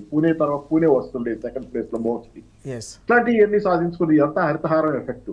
తెలంగాణ ఎంత పచ్చగా మారింది అనేది తెలంగాణ చుట్టూ తిరిగిన వాళ్ళకి, తెలంగాణలో ఎంటర్ అవగానే తేడా కనపడుతుంది కూడా ఆ మధ్య ఎవరో చెబుతున్నారు. బయట తెలంగాణలో బయట రాష్ట్రాల నుంచి వస్తే తెలంగాణలో ఎంటర్ అయ్యామంటే మనకు తెలిసేది ఒకటి, చెట్లు పొట్లు బాగా చెట్లు విస్తారంగా పచ్చగా కనపడిందంటే తెలంగాణలోకి వచ్చామని. ఈ రకంగా తెలంగాణని మార్చిన ఘనత ఆ రోజు టీఆర్ఎస్ పార్టీకి, కేసీఆర్ గారికి దక్కుంది. ఈ సందర్భంలోనే ఈ నేపథ్యంలోనే కంటిన్యూషన్ గా ఎలక్ట్రిక్ వెహికల్స్ అనేవి ప్రపంచవ్యాప్తంగా ఈ రోజు కొత్త టెక్నాలజీ, భవిష్యత్ టెక్నాలజీ అనేది take over, already taking over. అట్లాంటి దానిలోకి ఎలక్ట్రిక్ వెహికల్స్ కి హబ్ గా మారాలి మన హైదరాబాద్ నగరం ఉండే దానికోసం దానిలో భాగంగా 44 కోట్లు ఖర్చు పెడితే, అది కూడా కాదు అసలు అప్పటికే 700 కోట్ల రిటర్న్స్ వచ్చినాయి. నీల్సన్ స్పోర్ట్స్ ఎనాలిసిస్ అనే సంస్థ ప్రకారం, అంతర్జాతీయ సంస్థ ప్రకారం ఈ కార్యక్రమాలు నిర్వహించిన ఎలక్ట్రిక్ వెహికల్ ఈ రేస్ నిర్వహించిన కాలంలో తెలంగాణ నగరానికి 700 కోట్ల రూపాయల ఆదాయం వచ్చింది. 44 కోట్ల రూపాయలు దాని మీద పెట్టుబడి పెట్టారు కోసం. ఆ కొద్ది రోజుల్లోనే 700 కోట్ల రూపాయల దాకా తెలంగాణకు ఆదాయం వచ్చింది. రెస్టారెంట్స్, హోటల్స్, లేకపోతే మీకు ఇట్లాంటి ఏదైనా కానీ ఓవరాల్ గా తెలంగాణలో దాని వల్ల మీకు 700 కోట్ల రూపాయలు అంటే మీరు పెట్టిన పెట్టుబడి కంటే కూడా దాదాపుగా 10-15 రెట్లు పైన అప్పటికే ఆదాయం వచ్చింది రేస్ జరుగుతుండగానే. సో ఆ పైన ఎలక్ట్రిక్ వెహికల్ కార్ల కంపెనీలు వస్తే ప్రయోజనం. కాబట్టి ఏంటంటే ఇక్కడ ఏం నష్టం జరగాలి. కానీ విలాసాల కోసం చేసింది కాదు, తెలంగాణని ఆర్థికంగా, పారిశ్రామికంగా అభివృద్ధి చేయడం కోసం చేసినటువంటి కార్యక్రమం. దాని మీద బురద జల్లి ఇంకెవరు పోయేటట్లు తెలంగాణ మీద కుట్ర చేస్తుంది రేవంత్ రెడ్డి స్వయంగా. తెలంగాణ ముఖ్యమంత్రిగా ఉండి తెలంగాణ మీద కుట్ర చేస్తున్నటువంటి వ్యవహారం ఇది. మీరు చేస్తుంది కేటీఆర్ మీద లేకపోతే ఇంకోళ్ళ మీద కేసులు పెట్ట కాదు, తెలంగాణను సర్వనాశనం చేసే వ్యవహార శైలి ఇక్కడ కనపడుతుంది. దానిలో కూడా మీ వ్యక్తిగత వ్యవహార శైలి అనేది, వ్యక్తిగత పోకడలు అనేవి ఎంత స్వార్థపూరితంగా తెలంగాణ ప్రజల కష్టాన్ని మీరు వాడుకుంటున్నారనేది మెస్సీతో మీరు బ్యాట్ పెట్టుకోరు. ఆయన పేరు నాకు అంట కూడా ఇష్టం లేదు మెస్సీ. ఆయన బాధ్యత ఏముంది, ఆయన తప్పేమి లేదు. గొప్ప క్రీడాకారుడు, అద్భుతమైనటువంటి మనస్తత్వం ఉన్న మనిషి, ఆయన ప్రవర్తనే కనపడింది అక్కడంతా. అట్లాంటి మనిషిని తెచ్చి ఆయన అడ్డం పెట్టుకుని మీరేదో కార్యక్రమం చేయటం అనేది, ఎదుటి వాళ్ళ మీద దాడులు చేయటం అనేది కూడా. కాబట్టి తెలంగాణ ఒక జాగీర్గా వాడుకుంటున్న సందర్భం ఈ రోజు రేవంత్ రెడ్డి చేస్తున్నాడు. ఎస్ మనం చూస్తూ ఉన్నాం. చాలా కీలకమైన అంశం ఇది. ఓవైపు ఈ మొబిలిటీ రంగంలో పెద్ద ఎత్తున పెట్టుబడులు ఆహ్వానించేందుకు నిర్వహించిన రేసును తప్పుపట్టి ఇలాంటి కార్యక్రమాలు, ఫుట్బాల్ మ్యాచ్లు నిర్వహించడం అత్యంత దారుణం. దీనివల్ల తెలంగాణకు ఒరిగిందేంటి, ప్రభుత్వం చెప్పాల్సిన అవసరం ఉంది, ఆ బాధ్యత ఉందని చెప్పేసి పాపారావు గారు సూటిగా ప్రశ్నిస్తూ ఉన్నారు. గౌతమ్ గారు, ఈ అంశాన్ని మనం ఎట్లా చూడాల్సిన అవసరం ఉంది? అయితే నేనేమంటానంటే ఇక్కడ గ్లోబల్ సమ్మిట్లో ఒక అద్భుతమైన ఒక ఘటన జరిగింది. మీరు చూస్తే దాన్ని మొత్తం కూడా గుళ్ళోకి వెళ్ళిన ప్రతి భక్తుడు గంట మోగించినట్టు అక్కడ మాట్లాడే ప్రతి వక్త కేసీఆర్ గారి గురించి గొప్పగా మాట్లాడము మీరు అక్కడ గమనిస్తారు. ఎందుకంటే టోనీ బ్లెయిర్ మాజీ ప్రధాని, ఆయన గత 10 ఏళ్ల పరిపాలన ఎంత అద్భుతంగా ఉందో, ఈ రాష్ట్రం ఎట్లా అభివృద్ధి చెందిందో, హైదరాబాద్ ఎట్లా అభివృద్ధి చెందిందో చాలా చాలా స్పష్టంగా చెప్పింది తన మాటల్లో. అదేవిధంగా దువ్వూరి సుబ్బారావు గారు, ఆర్బీఐ మాజీ గవర్నర్, తన మాటలో చాలా స్పష్టంగా 10 ఏళ్ల పరిపాలన అద్భుతంగా జరిగిందని చెప్పేసి అని, ఇది ఎవరో మా పార్టీ కార్యకర్తలు లేకపోతే ఇంకొకళ్ళు కాదు, వీళ్ళు ఒక ఆర్థిక నిపుణులు, ఒక మాజీ గవర్నర్ ఆర్బీఐకి, అదేవిధంగా అక్కడనేమో మాజీ ప్రధాని, ఇటువంటి వాళ్ళు అనేక మంది మాట్లాడుతున్నారు. అంటే ఇక్కడ జరిగిన ఈ అభివృద్ధి, అదే హైదరాబాద్ అభివృద్ధి కావచ్చు, రాష్ట్ర అభివృద్ధి కావచ్చు, అదే పల్లె ప్రగతి కావచ్చు, లేకపోతే వ్యవసాయంలో కావచ్చు, ఇండస్ట్రియల్ కావచ్చు, ప్రతి రంగంలో కూడా అద్భుతమైన ప్రగతి ఈ 10 ఏళ్ల కాలంలో జరిగిందని చెప్పేసి వాళ్ళు చెప్పిందే తప్ప, ఈ 2 ఏళ్ల కాలంలో ఈ కాంగ్రెస్ ప్రభుత్వం వచ్చిన తర్వాత, కాంగ్రెస్ పార్టీ వచ్చిన తర్వాత చేసిందేమీ లేదు, సున్నా అని చెప్పేసి మాట్లాడుతున్న ఘటన చాలా బ్రహ్మాండంగా అనిపించింది. ప్రజలందరికీ చాలా నిజమే కదా, ఈ 10 ఏళ్లలో ప్రగతి ఎంత బ్రహ్మాండంగా ఉంది. అది వ్యవసాయం రూపంలో కావచ్చు, ఇండస్ట్రియల్ రూపంలో కావచ్చు, ఐటీ రూపంలో కావచ్చు, అదేవిధంగా లక్షల ఉద్యోగాలు పెరిగిన సందర్భంలో కావచ్చు, ప్రతి మాట మాట్లాడుతున్నారు. ఈరోజు దాన్ని పక్కన పెట్టడం కోసం, అదంతా కూడా గోబెల్ ప్రచారం చేయడం కోసం, వాళ్ళ ప్రయోజనాలు నెరవేర్చుకోవడం కోసం వాళ్ళు చేసే ప్రయత్నం అనేది చాలా దారుణంగా ఉంది. ఈ ప్రగతిని పక్కన పెట్టడం కోసం వాళ్ళు ఇంకో రకమైన అంశాన్ని ముందుకు తీసుకొచ్చి ఇంకో రకమైన చర్చల్ని మొదలు పెట్టడం వాళ్ళ పరిపాటి కాంగ్రెస్ పార్టీకి నిజమైన అభివృద్ధి ఏందనేది ఆ 10 ఏళ్లలో జరిగింది అని చెప్పేసి ఆ ప్రతి వక్త వచ్చి కేసీఆర్ గారి 10 ఏళ్ల పరిపాలనని మెచ్చుకోవడము, అదేవిధంగా ఈ రాష్ట్రానికి చాలా గర్వకారణము ఈ 10 ఏళ్ళు అని చెప్పేసి అనడం. అంటే ఎక్కడుండే నిన్నటి దాకా తెలంగాణ రాష్ట్రం ఏర్పడకన్నా ముందు తెలంగాణ రాష్ట్రం ఎక్కడుంది, తెలంగాణ ప్రాంతం ఎక్కడుంది, తెలంగాణ రాష్ట్రం ఏర్పడిన తర్వాత ఈ 10 ఏళ్ల పాలన తర్వాత రాష్ట్రం ఎక్కడికి వెళ్ళింది, వేర్ టు వేర్ అని చెప్పేసి మనం గమనిస్తే ప్రముఖులు చెప్తున్న మాటలే మనకు స్పష్టంగా కనబడుతున్నాయి. ఈ తెలంగాణ రాష్ట్రం అత్యంత ఉన్నత స్థాయికి వెళ్ళింది, మహోన్నతమైన స్థాయికి వెళ్ళింది. ఆ మహోన్నతమైన స్థాయికి వెళ్ళడానికి కేసీఆర్ గారి అకుంఠిత దీక్ష, తెలంగాణ ప్రజల పట్ల అంకిత భావం, ఈ తెలంగాణ రాష్ట్రాన్ని ఒక ఉన్నతమైన స్థానంలో ఉంచాలని ఆహర్నిశలు దాని గురించి ఆలోచించడం, తిండి తిప్పలు మారేసి ఈ రాష్ట్రమే నాకు ప్రముఖం, ఈ ప్రాధాన్యం, ఈ ప్రజలే నాకు ప్రాధాన్యం, నాకు ఇంకోటి లేదు, నాకు కుటుంబం లేదు, నాకు తెలంగాణనే నా కుటుంబం, ఈ ప్రజలంతా నా బిడ్డలు అని చెప్పేసి అనుకున్న ఒక అంకితం ఉంటుంది చూడండి, ఆ ఓన్నెస్ ఉంటుంది చూడండి, అది కేసీఆర్ గారిలోని ఒక మాట. కానీ ఈరోజు ఎక్కడైనా అటువంటిది ముఖ్యమంత్రి రేవంత్ రెడ్డి గారిలో కనపడుతుందా? కనపడదు. అంతా నిర్లక్ష్యమే, అంతా నిర్లక్ష్యం. 100 కోట్ల రూపాయలు ఇందాక పాపారావు గారు చెప్పినట్టు 44 కోట్ల రూపాయలతోని 100 కోట్ల రూపాయలు ఇన్వెస్ట్మెంట్ తెచ్చింది, మనం పెట్టింది 44 కోట్లు, తెచ్చింది 100 కోట్ల రూపాయలు. ఈ రోజు 100 కోట్ల రూపాయలు పెట్టి 60 కోట్లు 10 కోట్ల రూపాయల ఇన్వెస్ట్మెంట్ కూడా నువ్వు చూపెట్టలేదే. నీ ఎంఓయూ లేవే. ఈ ఎంఓయూల పేపర్లన్నీ ఈ రోజు వాళ్ళే చెప్తున్నారు, మేము గతంలో మేము తీసుకొచ్చినాము, మేము 100% మేము చేసుకుంటే 30% 40% కూడా మాకు ఇన్వెస్ట్మెంట్లు రాలేవని చెప్పేసి వాళ్ళ మంత్రులు దుద్దిల్ల శ్రీధర్ బాబు ఒక దాంట్లో చెప్పిండు, ఒక ఇంటర్వ్యూలో దీంట్లో చెప్పిండు. ఆయన ఐటీ శాఖ మంత్రి, ఆయనే చెప్పిన పరిస్థితి. కాబట్టి ఈ కాంగ్రెస్ ప్రభుత్వం ఈ రాష్ట్రానికి ఇంకా ఎంత మాత్రం అవసరం లేదు, ఈ రాష్ట్రంలో కాంగ్రెస్ పార్టీ ఉండడానికి లేదు. ఈ తెలంగాణ ప్రజల పట్ల అంకిత భావం ఉన్న బీఆర్ఎస్ పార్టీ అధినాయకుడు కేసీఆర్ గారి నాయకత్వంలో ముందుకెళ్తారు తప్ప ఇంకా వేరే వాళ్ళ నాయకత్వం వెళ్ళడానికి అవకాశం లేదు. బీజేపీ చేయదు, కాంగ్రెస్ చేయదు. ఈ తెలంగాణ పట్ల చిత్తశుద్ధితో ముందుకు తీసుకెళ్లేది, అభివృద్ధి పరిచేది, మహోన్నతమైన స్థానంలో ఉంచేది కేవలం కేసీఆర్ గారి నాయకత్వమే, కేసీఆర్ గారి పరిపాలన మాత్రమే అని చెప్పేసి ఈరోజు ప్రజలు స్పష్టంగా తెలుసుకున్నారు. కాబట్టి గ్రామీణ ప్రాంతం నుంచి ఈరోజు పట్టణ ప్రాంతం దాకా ప్రతి వాళ్ళు ఈరోజు బీఆర్ఎస్ రావాలని చెప్పేసి బలంగా మనసులో కోరుకుంటున్న పరిస్థితి. ఎప్పుడెప్పుడు ఎలక్షన్స్ వస్తాయా, దీన్ని ఎప్పుడెప్పుడు మనం ఓన్ చేసుకుందామా, ఎప్పుడు బీఆర్ఎస్ పార్టీని మనం అధికారంలో ఉంచుదామని చెప్పేసి వెంటనే అనుకుంటున్న పరిస్థితి ఈరోజు మనం రాష్ట్రంలో చూస్తున్నాం. ఎస్ సార్, మనం చూస్తూ ఉన్నాం కేసీఆర్ గారి సారథ్యంలో 10 ఏళ్ల పాటు కొనసాగిన ప్రగతి ప్రస్థానాన్ని ప్రస్తుతం కాంగ్రెస్ హయాంలో 2 ఏళ్లలోనే పూర్తిగా జరుగుతున్న జీవన విధ్వంసాన్ని తెలంగాణ సమాజం గమనిస్తోందని గౌతమ్ గారు, పాపారావు గారు కూడా చాలా స్పష్టంగా చెప్తున్న అంశం. ఇదే ఫలితం, ఇదే ప్రభావం పంచాయతీ ఎన్నికలపై కూడా చాలా స్పష్టంగా కనిపిస్తోంది. ఎన్ని రకాల దౌర్జన్యాలు చేసినా పల్లె ప్రజల తీర్పు చాలా స్పష్టంగా అర్థమవుతోంది. ప్రజా వ్యతిరేకత ఏ స్థాయిలో పెరిగిపోయిందో కూడా చాలా స్పష్టంగా ఈ గణాంకాలు చెప్తున్నాయనే అంశాన్ని కూడా మనం చూస్తూ ఉన్నాం. పాపారావు గారు, మరొక కీలకమైన అంశం మనం చూస్తున్నాం. రైతులకు సంబంధించి గతంలో యూరియా కోసం ఏ రకంగా అగచాట్లు పడ్డారో మరి చూశారు, మనం కూడా చర్చించాం అనేక సందర్భాలు. నెలల తరబడిగా కుటుంబ సభ్యులతో జాగారాలు చేసిన పరిస్థితి. ఈసారి యాప్లో మాత్రమే యూరియాను అమ్ముతాం, యాప్లో బుక్ చేసుకోవాల్సి ఉంటుందని చెప్పి రైతులు బుక్ చేసుకున్న తర్వాత మాత్రమే వారికి బస్తా యూరియాలు ఇస్తామని చెప్పేసి చెప్తున్న సందర్భం. ఎందుకోసం ఈ ప్రతిపాదన తెరపైకి వచ్చిందంటే ఏం చెప్తారు? గతంలో ఉన్న పరిస్థితులను, ప్రస్తుతం వ్యవసాయంలో కొనసాగుతున్న సంక్షోభాన్ని తెలంగాణలో మనం ఎట్లా అర్థం చేసుకోవాలి? ఇవాళ నిన్నగాక మొన్న జరిగిన పంట సీజన్లో యూరియా కొరత అనేది ఎంతగా ఉందో, రైతులు క్యూలల్లో చెప్పులు పెట్టుకోవటం, ఎన్ని పాత పద్ధతులన్నీ క్యూలల్లోనే రకరకాలైనటువంటి ఇబ్బందులు పడతా ఉండటం, దానిలో అలజడులు, ఆందోళనలు, రైతాంగం ఏ రకంగా తిరగబడిందో యూరియా సమస్య వల్ల. ఎందుకంటే యూరియా బేసిక్ ఇన్పుట్, యూరియా లేకపోతే పంట రావటం అనేది కష్టం. చాలా నామినల్ గానే వస్తుంది పంట ఇప్పుడు పండినంత ఎప్పటి ముప్పడిగా పండదు. రాష్ట్ర ప్రభుత్వ నిర్లక్ష్యం వల్ల యూరియా కొరత చాలా తీవ్రంగా ఉండి రైతాంగం నానా ఇబ్బందులు పడి క్యూలల్లో వాళ్ళు పడుతున్న అగచాట్ల గురించి ఆఖరికి కాంగ్రెస్ పార్టీ అనుకూల మీడియా కూడా పెద్ద ఎత్తున ఫోటోలు వేసి చెప్పాల్సి వచ్చింది. కాబట్టి అది బదనమైనటువంటి పరిస్థితి కాంగ్రెస్ పార్టీకి ఏర్పడింది.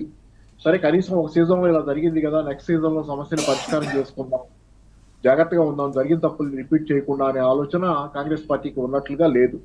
ఎందుకంటే ఇప్పుడు మళ్ళీ యూరియా కొరతను తీర్చడం మీద కాకుండా యూరియా కొరత అనేది కనపడకుండా చేయడానికి, రైతాంగం ఆ సమస్య వల్ల ఎదుర్కొంటున్నటువంటి ఇబ్బందుల్ని కనపడకుండా చేయడానికి, బసిబూసి మారేడికాయ చేయడానికి ఉన్నటువంటి తాపత్రయం యూరియా కొరతను తీర్చడానికి లేదనేదాన్ని ఈ అప్లికేషన్ తేవటంలోనే కనపడుతుంది. అప్లికేషన్ తెస్తే ఏమవుతుంది, ఎవరి మొబైల్ ఫోన్ లో వాళ్ళు చూసుకోండి, మీకు యూరియా శాంక్షన్ అయినప్పుడు ఆ యూరియా వచ్చి మీకెంత ఇంత అని వచ్చినప్పుడు మీకు ఆ స్లాట్ లో వచ్చి ఆ టైంకి వచ్చి తీసుకెళ్ళండి, అంతవరకే లేకపోతే ఇంటికి డెలివరీ చేస్తామని చెబుతున్నారు. అంటే ఏంటంటే రైతులు ఒక చోట గుగ్గుకొట్టడం, జమ అవటం ఇష్టం లేదు. ఎందుకంటే అక్కడ జమ అయితే అంటే యూరియా కొరత తీర్చలేము, మేము చేతగాని వాళ్ళం అనేది ఈ ప్రభుత్వానికి స్పష్టంగా అవగాహన ఉంది. కాబట్టి మళ్ళీ ఇంకోసారి రైతులు బయటకు వస్తే ఇదే జరుగుద్దని యూరియా కొరతతో మళ్ళీ చెప్పులు పెట్టుకొని క్యూలలో మళ్ళీ అసంతృప్తులు ఆందోళనలు రైతాంగం బాయిల్ అవటం ఇవన్నీ జరుగుతాయని వాళ్ళకి గ్యారంటీగా వాళ్ళకి ఆ నమ్మకం ఉంది కాబట్టి ఇళ్లలో కూర్చోండి, మీరు వచ్చి క్యూలు కట్టకండి, ఇక్కడ మా పరువు తీయకండి అనే లెక్కలో ఈ రోజు ఇట్లా అప్లికేషన్ ఒకటి తెస్తున్నారు. ఇది ఒక డ్రామా. అంటే ఏ రైతుకి ఆ రైతు ఎవరింట్లో వాళ్ళు కూర్చుంటే సమస్య బయటికి పొక్కదని ఆ ఉద్దేశం. ఒక చోట నలుగురు చేరినప్పుడు ఉండేటువంటి ఆందోళన వచ్చే వాతావరణం కానీ అది ఉండదు అది. కాబట్టి రైతుల్ని ఎవరికి వాళ్ళని మైక్రో మేనేజ్మెంట్ లాగా ఎవరి ఇళ్లలో వాళ్ళని ఉంచేసి మొబైల్ ఫోన్ లో చూసుకుంటూ కూర్చోండి, మీకు కేటాయించినప్పుడు వచ్చి తీసుకెళ్ళండి, లేకపోతే మీకు కేటాయించింది మీ ఇంటికి పంపుతాం అని చెప్పడం ద్వారా రైతాంగం సమైక్యపడకుండా సంఘటితంగా ఎదురు తిరగకుండా చేసే ప్రయత్నం. రెండోది ఇక్కడ ఇట్లాంటి ప్రయత్నాలు తెలంగాణలో ఈ రోజు ఇది యూరియా ఒకటే కాదు, రైతు బంధు ఇట్లాంటి విషయాల్లో నీళ్ల విషయంలో కాళేశ్వరాన్ని పడావు పెట్టి నీళ్లు ప్రాణహిత నీళ్లు అక్కడ పోలవరానికి తరలి వెళ్ళిపోయేటట్టు చేసినటువంటి సందర్భం, మేడిగడ్డ పడావు పెట్టి చేస్తున్నటువంటి పనులు ఇవన్నీ రైతాంగం చాలా ఇబ్బంది పడుతున్నారు. తెలంగాణలో గ్రామీణ ప్రాంతాల్లో ఈ రోజు రైతాంగం ఆత్మహత్యలు మళ్ళీ భారీగా పెరుగుతున్నాయి. డేటా ఉదాహరణకి చెబుతారు ఎట్లా సమస్యల్లో ఉన్నారు రైతాంగం అనే దానికి. యూరియా కొరత అనేది ఒక మేజర్ ఇష్యూ. దాంతో పాటు అనేక మేజర్ ఇష్యూస్ రైతాంగం ఈ రోజు మళ్ళీ 2014కు ముందు కేసీఆర్ గారికి ముందు ఉమ్మడి రాష్ట్రంలో ఎలాంటి పరిస్థితులు ఎదుర్కొన్నారో దరిదాపు అలాంటి పరిస్థితులు అంతకంటే తీవ్రంగా కూడా ఎదుర్కొన్న స్థితి రేవంత్ పాలనలో ఉంది. ఉదాహరణ 2015లో కేసీఆర్ గారి అధికారంలోకి వచ్చింది. అప్పటికి అంటే ఇంకా పరిపాలన బిగిన్ అవ్వట్లేదు అనుకోవచ్చు. 2014-15 మొదలు ఆరంభం. దానిలో రైతాంగ ఆత్మహత్యలు జరిగింది. ఆ 15లో 1200కు పైగా రైతాంగ ఆత్మహత్యలు చేసుకుంది. అది తెలంగాణ స్థితి తెలంగాణ వచ్చే నాటికి. రెండో పక్కన 2023లో అంటే కేసీఆర్ గారు తెలంగాణని 8 సంవత్సరాలు 2015 to 23 8 సంవత్సరాలు పరిపాలించిన తర్వాత ఈ ఆత్మహత్యలు 1200 నుంచి 48కి తగ్గినాయి. 2023లో 48 మాత్రమే తెలంగాణలో రైతాంగ ఆత్మహత్యలు జరిగినాయి. దురదృష్టమైన తక్కువ స్థాయిలో జరిగినాయి. 96% రైతాంగ ఆత్మహత్యలు కేసీఆర్ గారి పరిపాలనా కాలంలో తగ్గిపోయింది. రైతాంగానికి స్వర్ణయుగం వచ్చింది ఒక రకంగా చెప్పాలంటే. అట్లాంటిది మళ్ళీ రేవంత్ రెడ్డి పరిపాలన మొదలైన 2023 డిసెంబర్ తర్వాత మళ్ళీ ఇప్పటిదాకా ఈ మొత్తం కాలంలో ఈ 2 ఏళ్ల కాలంలో 700కు పైగా రైతాంగ ఆత్మహత్యలు జరిగినాయి. మళ్ళీ రైతాంగ ఆత్మహత్యలు వేగంగా పెరుగుతున్నాయి. అంటే తెలంగాణ మళ్ళీ మరుభూమిగా మారేది. తెలంగాణ రైతాంగం గద్దర్ అంటాడు కదా, పురుగుల మందే పెరుగన్నమాయ, రైతుకు పెరుగన్నమాయ అని. పురుగుల మందుని పెరుగన్నంలాగా తినే పరిస్థితి. అంటే చావు పెరుగన్నం సంతోషంగా తింటాడు రైతు. పొద్దునే సర్దిగట్టుకున్న సద్దన్నం తిని బయలుదేరినా పెరుగన్నం తింటాడు. అట్లాంటిది పురుగుల మందు రైతుకు పెరుగన్నం అయింది, చచ్చిపోవటమే దారైంది అనేది చెప్తా గద్దర్ చెప్పినటువంటి అద్భుతమైనటువంటి కంపారిజన్ అది. అట్లాంటి పరిస్థితి మళ్ళీ తెలంగాణలో ఈ రోజు రేవంత్ రెడ్డి తెచ్చిపెడుతున్నటువంటి వాస్తవం కనపడుతుంది. దానిలో భాగమే రైతాంగం కనీసం నిరసన కూడా చెప్పడానికి వీళ్ళు లేకుండా తన ఏదో గొప్పగా చేస్తున్నట్టుగా అప్లికేషన్ పేరు, మామూలుగా అప్లికేషన్ ఎందుకు తెస్తాం, సౌలభ్యం కోసం తెస్తాం. సాఫ్ట్వేర్ అప్లికేషన్ ఏది తెచ్చినా ప్రజల సౌలభ్యం కోసం తెస్తాం. ఇది పాలకుల సౌలభ్యం కోసం, పాలకులు ప్రజల అసంతృప్తి బయటపడకుండా తొక్కేయటం కోసం చేస్తున్నటువంటి కొత్త తీరనమాట సాఫ్ట్వేర్ వినియోగంలో. ప్రజల సమస్యలు పరిష్కరించడం మానేసి ప్రజల సమస్యల్ని కప్పిపెట్టడానికి చేస్తున్నటువంటి ప్రయత్నంలో ఇది ఒక భాగం. కాబట్టి అంటే మసిపూసి మారేడుకాయ చేసే ప్రయత్నం చేస్తున్నాడు రేవంత్ రెడ్డి. కానీ దీంతో ఆగదు. ఆల్రెడీ మీరు ఎంత చేసినా ప్రజల తిరుగుబాటు అనేది పంచాయతీ ఎన్నికల్లో కనపడుతుంది. మీరు ఖచ్చితంగా ప్రజలు మేమే తిరగబడి తీరుతారు. ఎన్ని చేసినా కానీ ఈ రోజు తెలంగాణలో కాంగ్రెస్ పార్టీ అనేది తిరిగి పునఃప్రాణం పోసుకోవడం అనేది లేదు. కాంగ్రెస్ పార్టీ పతనం అయిపోయింది. మళ్ళీ 20 సంవత్సరాల పాటు తెలంగాణలో కాంగ్రెస్ పార్టీ కనపడకుండా రేవంత్ రెడ్డి చేస్తున్న ప్రతి పని పనిచేస్తుంది. కాబట్టి అంటే ప్రజలు నిర్దిష్టంగా నిర్ణయించుకుని ఉన్నారు. కాంగ్రెస్ పార్టీ నిన్న కూడా నేను చెప్పాను, భద్రాచలం ఉదాహరణ చెప్పాను. భద్రాచలం ఏరియా వాళ్ళతో మాట్లాడాను, వాళ్ళు మాట్లాడింది. వాళ్ళు చెబుతున్నారు ఇప్పుడు ఇక కాంగ్రెస్ పార్టీ కనపడదు తెలంగాణలోని. చదువుకొని వాళ్ళు ఇళ్లలో పనిచేసుకునే వాళ్ళు చెబుతున్నటువంటి మాట. వాళ్ళకు కూడా స్పష్టత ఉంది, ఈ పార్టీతో మనం బతకలేము, మన ప్రాణాలు తీస్తే ఈ పార్టీ ప్రజల్ని బతకనివ్వదు, దోచుకు తింటమే కాదు అణిచివేస్తున్నారు దుర్మార్గంగా. చంద్రబాబు అంటే తప్పేం కాదు, కానీ చంద్రబాబుకి అనుకూలంగా, చంద్రబాబు పెత్తందారుతనానికి అనుకూలంగా తెలంగాణను అడిచిపెట్టి దానిలో రేవంత్ రెడ్డి ఒక ఏజెంట్ గా పనిచేస్తున్నాడు అనే ఫీలింగ్ తెలంగాణ జనానికి బలంగా ఉంది. ఈ రోజు తెలంగాణలో టీడీపీ అనుకూలంగా ఉన్న వాళ్ళు కూడా ఇదే కంక్లూజన్కి వస్తున్నారు. టీడీపీ అనుకూలంగా ఉన్న వాళ్ళు కూడా అనేక మంది కంక్లూజన్ ఏంటంటే చంద్రబాబు అనేవాడు ఆడిస్తున్న నాటకంలో తెలంగాణలో రేవంత్ రెడ్డి ఒక పావుగా ఆడి తెలంగాణ నాశనం చేస్తున్నాడు అనే కంక్లూజన్ అందరూ వస్తున్నారు జనాలు. దానిలో టీడీపీ వాళ్ళు కూడా రావడం అనేది ఒక హైలైట్ ఇది ఇక్కడ జరుగుతుంది. పాపారావు గారు చెప్తున్న ముఖ్యమైన అంశాల్లో మనం చూస్తూ ఉన్నాం. సాధారణంగా అప్లికేషన్స్, మొబైల్ యాప్స్ అనేవి ప్రజల సౌకర్యం కోసం తీసుకొస్తూ ఉంటారు, కానీ కేవలం పాలకుల సౌలభ్యం కోసం మాత్రమే దీన్ని తీసుకొస్తా ఉన్నారు. రైతులను అగచాట్ల పాలు చేసే ప్రయత్నం మరోసారి జరుగుతుంది. యూరియా కొరతను తీర్చడంపై పెట్టాల్సిన దృష్టిని యాప్లపై పెడుతోంది. షాపుల వద్ద మళ్ళీ ఎరువుల కోసం, యూరియా కోసం రైతుల క్యూ లైన్లు కనిపిస్తే అది ప్రభుత్వానికి సంబంధించి మరింత ప్రజా వ్యతిరేకత పెరిగే అవకాశం ఉన్నట్టు స్పష్టంగా అర్థమవుతున్న నేపథ్యంలోనే ఆ నిరసనలు క్యూ లైన్లు కనిపించకుండా ఉండాలనే ఉద్దేశంతోనే ఈ యాప్లను తెరపైకి తీసుకొస్తున్నారు. కానీ సమస్యను తీర్చకుండా వీటిని తెరపైకి తీసుకురావడం వల్ల ప్రయోజనం లేదు. రైతులు తప్పకుండా కష్టకాలం ఎదురైనా, యూరియాకు సంబంధించిన కొరత ఎదురైనా తప్పకుండా ప్రతిఘటన తప్పదని హెచ్చరిస్తున్నారు పాపారావు గారు. అంశాన్ని మనం చూస్తున్నాం. గౌతమ్ గారు, ఈ అంశాన్ని ఎట్లా చూడాలి? నిన్న కేటీఆర్ గారు కూడా తీవ్ర స్థాయిలో ఆగ్రహం వ్యక్తం చేశారు. షాప్లో అమ్ముతారా, రైతు వ్యవసాయం చేసుకోవాలా, యాప్తో తంటాలు పడాలా అని చెప్పేసి సూటిగా ప్రశ్నించిన పరిస్థితి. ప్రభుత్వం చేసిన తప్పులు, క్యూ లైన్లో ఉన్న చెప్పులు కనిపించకుండా ఉండేందుకు ఇదంతా కూడా చేస్తున్నారని చెప్పేసి తీవ్ర స్థాయిలో ఆగ్రహం వ్యక్తం చేశారు. గతంలో మనం చూసాం, కేంద్ర ప్రభుత్వం కూడా కపాస్ కిసాన్ యాప్ పేరిట ఒక యాప్ను తీసుకొస్తే దానిపై కూడా రైతులు తీవ్ర స్థాయిలో మండిపడ్డారు. తెలంగాణలో కూడా తీవ్రమైన నిరసనలు వ్యక్తమయ్యాయి. కేంద్ర ప్రభుత్వం కూడా యాప్లు, రాష్ట్ర ప్రభుత్వం కూడా ఇట్లాంటి యాప్లను తీసుకురావడాన్ని మనం ఎట్లా అర్థం చేసుకోవాలి? ఈరోజు మనము తెలంగాణ రాష్ట్రానికి సంబంధించిన పరిపాలన విషయంలో ఈ తెలంగాణ ప్రజలకు, రైతులకు అన్యాయం చేసే దాంట్లో ఢిల్లీ రెండు పార్టీలు, కాంగ్రెస్ కావచ్చు, బీజేపీ కావచ్చు, ఒకే విధానాన్ని అనుసరిస్తున్నాయి. ఇక్కడున్న రైతులకు అన్యాయం చేయాలని చెప్పేసి చాలా కంకణబద్ధంగా ముందుకెళ్తున్న పరిస్థితి మనకు కనపడతా ఉంది. వీళ్ళు యూరియాని సకాలంలో అందించాల్సిన బాధ్యత నుంచి ఈ కొరతని కనిపించకుండా ఉంచడం కోసమే వాళ్ళు ఒక పక్క ప్రణాళిక వేసిన దాంట్లో భాగంగా యాప్ తీసుకొచ్చారు. నిజంగా ఒక రైతుకు యూరియా అందకపోతే, అది యాప్లోనైనా అందకపోతే వాళ్ళు వీధిలోకి వచ్చే పరిస్థితి ఉండదా? మాట్లాడే పరిస్థితి ఉండదా? ప్రభుత్వాన్ని ప్రశ్నించే పరిస్థితి ఉండదా? అంటే వీళ్ళు ఏమనుకుంటున్నారంటే యాప్లో అమ్మితే ఇవన్నీ కనపడవు, చెప్పులు కనపడవు, లైన్లు కనపడవు, కొట్టుకోవడాలు కనపడవు. మహిళలు పాపం, మహిళల లైన్లో నిలబడి కొట్టుకుంటున్న పరిస్థితి, ఈ దుస్థితిని తీసుకొచ్చింది కాంగ్రెస్ ప్రభుత్వం కదా, ఈ కేంద్రంలో ఉన్న బీజేపీ ప్రభుత్వం కదా. ఈరోజు వాళ్ళు శుద్ధపూసల్లాగా మాట్లాడుతున్నారు, అన్ని రకాలుగా మేము చేస్తున్నామని చెప్పేసి. అసలు తెలంగాణ ప్రజల అవసరాన్ని గుర్తించింది కేసీఆర్, మీరు గుర్తుపెట్టుకోండి. అంటే తెలంగాణ రాకన్నా ముందు తెలంగాణ రైతులు యూరియాని ఎంత వాడినారంటే 6 నుంచి 7 లక్షల మెట్రిక్ టన్నులు. కానీ అదే మన తెలంగాణ వచ్చిన తర్వాత, కేసీఆర్ గారి నాయకత్వంలో మా పరిపాలన స్టార్ట్ అయిన తర్వాత 6 నుంచి 7 నుంచి పోయి 28 లక్షల మెట్రిక్ టన్నులు వాడకం పెరిగింది అని అంటే వేర్ టు వేర్, ఎక్కడి నుంచి ఎక్కడికి వెళ్ళింది తెలంగాణ రైతుల యూరియా వాడకము, పంటల పెంపుదల, అదేవిధంగా పంట సాగు ఎంతవరకు పెరిగిందని చెప్పేసి మనం స్పష్టంగా గమనించుకోవాలి. అంటే ఈ చెత్తవాగుడు వాగే వాళ్ళు, మాట్లాడే వాళ్ళు కూడా అంటే కేసీఆర్ గారు ఏం చేసిండ్రు అని చెప్పేసి అని అంటే ఇదొక నిదర్శనం. అంటే ఎక్కడి నుంచి ఎక్కడికి వాడబడింది, అంటే పంటల విస్తీర్ణం ఎంతవరకు పెరిగింది, పంట సాగు ఎంతవరకు పెరిగింది. కేంద్ర ప్రభుత్వం కూడా ఈరోజు ఇటువంటి యాప్లను తీసుకురావడానికి రేపు ఓటీపీ పెడుతుంది, వాళ్ళు కూడా యాప్ పెడతారు. రాష్ట్రాలు మీకు కావాల్సిన దాన్ని, మీరు ఏదైతే యూరియా కావాలనో ఈ యూరియాని మీరు యాప్ ద్వారానే పెట్టండి, ఆర్డర్ ఇవ్వండి అని చెప్పేసి అనుకుంటే సకాలంలో అందకపోతే రాష్ట్రంలో ఉన్న రైతులు ఏం కావాలి, వాళ్ళ పరిస్థితి ఏం కావాలి? సకాలంలో అంటే సర్వర్ పనిచేయదు, ఈ ఓటీపీ రాదు, ఓటీపీ అందించే పరిస్థితి లేదు, యాప్ సరిగా స్పందించదు. అంటే రైతులు ఇక దాని చుట్టే కొట్టుకుంటూ కూర్చోవాలనా?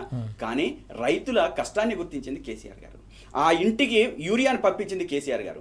అదేవిధంగా ఆ యూరియా పంపించి పంటల సాగు విస్తీర్ణాన్ని పెంచింది కేసీఆర్ గారు. మీరు ఏ విషయమైనా తీసుకోండి, ఒక్క విషయం కాదు, ఊర్లో గ్రామం దగ్గర నుంచి, పంటల దగ్గర నుంచి, అదేవిధంగా గ్రామము, పట్టణము, నగరము, ఏ ప్రాంతంలో ఉన్న ప్రజలకు కూడా ఒక విస్తృతమైన ప్రయోజనాలను చేకూర్చింది కూడా ఈరోజు ప్రజలు వాళ్ళ మనసులో నింపుకున్న పరిస్థితి. మీరు చూడండి, గ్రామంలో మోరి కట్టించింది కేసీఆర్ గారు, గ్రామ పంచాయతీ కట్టించింది కేసీఆర్ గారు, అదేవిధంగా పల్లె హరితహారాల్ని కట్టించింది కేసీఆర్ గారు, గ్రామ పంచాయతీలు కట్టించింది కేసీఆర్ గారు, 1311 తండాలను గ్రామ పంచాయతీలుగా మార్చింది కేసీఆర్ గారు. వీధి లైట్ వెలిగింది కేసీఆర్ గారి వలన. అదేవిధంగా అద్భుతమైన ప్రగతి జరిగింది కేసీఆర్ గారి వలన. ఏ విషయాన్ని తీసుకున్నా కానీ మనం అద్భుతమైన ప్రగతిని మనం ముందుకు తీసుకెళ్ళింది కేసీఆర్ గారు. కానీ ఈ లట్టుపొట్టు మాట్లాడే వాళ్లకు, అదేవిధంగా అడ్డగోలు మాట్లాడే వాళ్లకు, చెత్త పనికి రాని వాళ్ళు, పనికి మాట్లాడే వాళ్లకు, పరిపాలన మీద అవగాహన లేక మాట్లాడే వాళ్లకు, పరిపాలన చేస్తున్న వాళ్లకు ఎటువంటి ఈ తెలంగాణ ప్రజలతోని సంబంధం లేదు. వాళ్ళ ఆత్మ అంతా ఆంధ్ర, పనులు మాత్రం తెలంగాణ. కాబట్టి ఆత్మ ఉంది, చంద్రబాబుకు అనుకూలంగా పనిచేస్తూ ఉంది. అందుకనే నీళ్ల విషయంలో మనకు నష్టం జరుగుతూ ఉంది. అదేవిధంగా మనకు పరిపాలన విషయంలో, ప్రజలు సంతోషంగా ఉండే విషయంలో కూడా నష్టం జరుగుతూ ఉంది.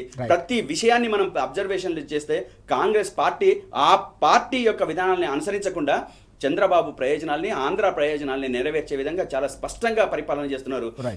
ఈరోజు యాప్ తీసుకొచ్చి ప్రజలకు, రైతులకు మరింత ఇబ్బందుల్ని కలిగజేయడానికి ప్రయత్నం చేస్తున్నారే తప్ప రైతుల కష్టాలని తీర్చడం కోసం వాళ్ళు ఎటువంటి ప్రయత్నం చేయట్లేదు. అదేవిధంగా యూరియాని మరింత పెంచి, సాగు విస్తీర్ణాన్ని పెంచి ఎక్కువ మెట్రిక్ టన్నులు ఈ తెలంగాణ రాష్ట్రానికి అందించేటట్లుగా ప్లాన్ చేసే దాంట్లో వాళ్ళు దాంట్లో భాగంగానే ఇవన్నీ వాళ్ళ నష్టాలు తెలియకుండా, ప్రజలకు కలుగుతున్న ఇబ్బందులు తెలియకుండా ఏదో యాప్ ద్వారా దూరం పెట్టేసి వాళ్ళకి దూరం చేద్దామని చెప్పేసి అనుకుంటున్నారు. కానీ తెలంగాణ ప్రజలు చాలా చాలా చైతన్యవంతమైన వాళ్ళు. వాళ్ళ చైతన్యం ఎట్లా ఉంటుందో ఇగో ఈ ఎలక్షన్స్ తెలుస్తున్నాయి. ఇక రేపు మళ్ళీ జరిగే ఎలక్షన్స్ లో ఆ ప్రపంచం ఏమైతే తెలుస్తుంది అని చెప్పేసి అయితే మేము స్పష్టంగా చెప్పదలుచుకున్నాం. ఈ తెలంగాణ రాష్ట్రానికి సంబంధించిన ఎటువంటి నష్టం కలిగించడానికి ఈ రేవంత్ రెడ్డి ప్రభుత్వం ప్రయత్నం చేసినా బీఆర్ఎస్ అడ్డు నిలబడుతుంది. అదేవిధంగా కాంగ్రెస్ ఈరోజు సర్పంచ్లకు ఏ ఇబ్బంది కలిగించినా దానికి ఎదురొడ్డి నిలబడేది బీఆర్ఎస్ పార్టీ. కాబట్టి రేపు రాబోయే రోజుల్లో మీరు మూల్యం చెల్లించుకోక తప్పదు, చాలా జాగ్రత్తగా ఉండాలని చెప్పేసి మేము హెచ్చరిస్తున్నాం. రేపు రాబోయే రోజుల్లో బీఆర్ఎస్ ప్రభంజనాన్ని మరింత ఎక్కువగా చూస్తారని చెప్పేసి కూడా చెప్పేది. ఎస్, మనం చూస్తా ఉన్నాం షాప్లో అమ్మాల్సిన యూరియాను యాప్లో అమ్మడం వెనుక కుట్రలేంటో తెలంగాణ సమాజం, అన్నిటికంటే ముఖ్యంగా 70 లక్షలకు మందికి పైగా ఉన్న రైతులు అర్థం చేసుకుంటున్నారని చెప్పేసి గౌతమ్ గారు అలాగే పాపారావు గారు కూడా స్పష్టంగా వెల్లడిస్తున్న అంశం. దీంతోపాటు కేసీఆర్ గారి హయాంలో కడుపు నిండా రైతులకు కరెంటు, దాంతోపాటు ప్రతి ఎకరానికి సాగునీరు, దీనికి తోడుగా ఎప్పటికప్పుడు పెట్టుబడి సాయం, అలాగే గడప గడపకు యూరియా అందే విధంగా కడుపు నిండా ప్రతి సౌకర్యాన్ని కల్పిస్తే 2 ఏళ్ల కాలంలోనే పూర్తిగా వ్యవసాయం అంతా కూడా సంక్షోభంలో కూరుకుపోతోంది. రైతుకు రక్షణ వలయంగా ఉన్న ఒక్కో కార్యక్రమాన్ని కూడా నిర్వీర్యం చేయడం వల్లే ఈ మొత్తం వ్యవస్థ మొత్తం విధ్వంసం అవుతుందనే అంశాన్ని కూడా ప్రస్తావిస్తూ ఉన్నారు. యూరియా కొరత గతంలో రైతులను తీవ్రస్థాయిలో వేధించింది. రానున్న రోజుల్లో కూడా ఒకవేళ అదే కొరత తీవ్రస్థాయిలో వేధిస్తే మళ్ళీ రైతుల నుంచి తీవ్రస్థాయిలో ప్రతిఘటన ఈ ప్రభుత్వానికి తప్పదని కూడా గౌతమ్ గారు అలాగే పాపారావు గారు హెచ్చరిస్తున్న అంశాన్ని కూడా మనం చూస్తూ ఉన్నాం. Thank you very much Gautam garu అలాగే పాపారావు గారు చర్చలో పాల్గొన్నందుకు థ్యాంక్ యూ సో మచ్. ఇది వాటి వార్తలు వాస్తవాలు. నమస్తే.